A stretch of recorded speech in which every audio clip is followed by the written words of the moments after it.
762 francs CFA pour le supercarburant au lieu de 663 francs CFA et 760 francs CFA pour le gasoil au lieu de 593 francs CFA. Ce sont les nouveaux prix du carburant déterminés par l'Office national des produits pétroliers. L'information a été donnée à la suite de la réunion mensuelle de la commission de suivi du mécanisme de taxation des produits pétroliers. Aujourd'hui, le compte-rendu de cette réunion avec Valentin Roger Diallo. Selon l'ONAP, l'Office national des produits pétroliers, les prix du carburant à la pompe n'ont pas connu de changement depuis novembre 2020 grâce aux efforts du gouvernement. La crise en cours sur la scène internationale a cependant engendré une flambée du prix du baril de pétrole, d'où une augmentation attendue du prix du carburant à la pompe. On a procédé à un certain nombre de réductions des charges.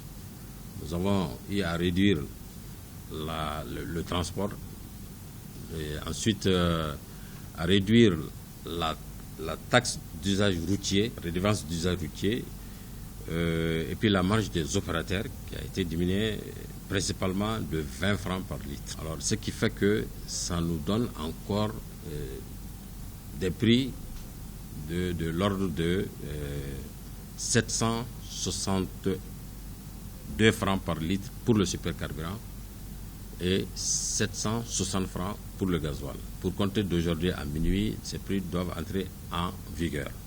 Pour arriver à ces différents prix, les professionnels du pétrole ont dû faire des concessions de commun accord avec le gouvernement. Nous avons revu nos marges à la baisse, nous avons revu nos transports à la baisse. Et malgré tout ça, le prix est resté.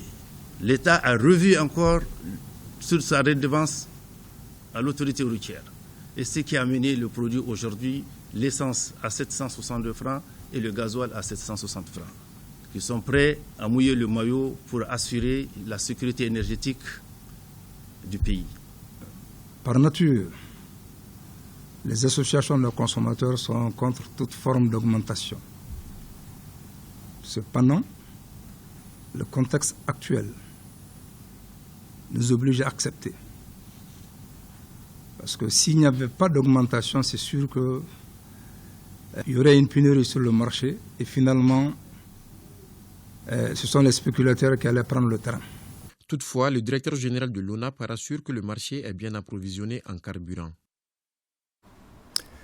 Par rapport à cette flambée des prix du carburant, suite logique de la guerre entre la Russie et l'Ukraine, l'État est à pied d'œuvre pour atténuer les effets avec une contribution de tous les acteurs. Sira Batili a rencontré le ministre de l'économie et des finances, Alousseinou Sanou, suivant leur entretien.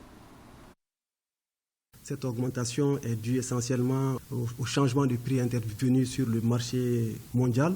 Tout le monde sait qu'avec la crise actuelle entre la Russie et l'Ukraine, le prix des hydrocarbures a flambé sur le marché mondial. Et c'est cette situation qui explique qu'aujourd'hui, nous sommes obligés d'ajuster un peu les prix à la pompe. Je rappelle qu'au mois de février, le prix du super rendu Dakar était de 409. Et aujourd'hui, il est passé à 585,96 et le prix du gasoil rendu Dakar était à 400,76 et il est passé aujourd'hui à 637,20, soit une augmentation respective de 43% pour le super et 59% pour le gasoil. Donc nous avons voulu essayer d'amortir ça.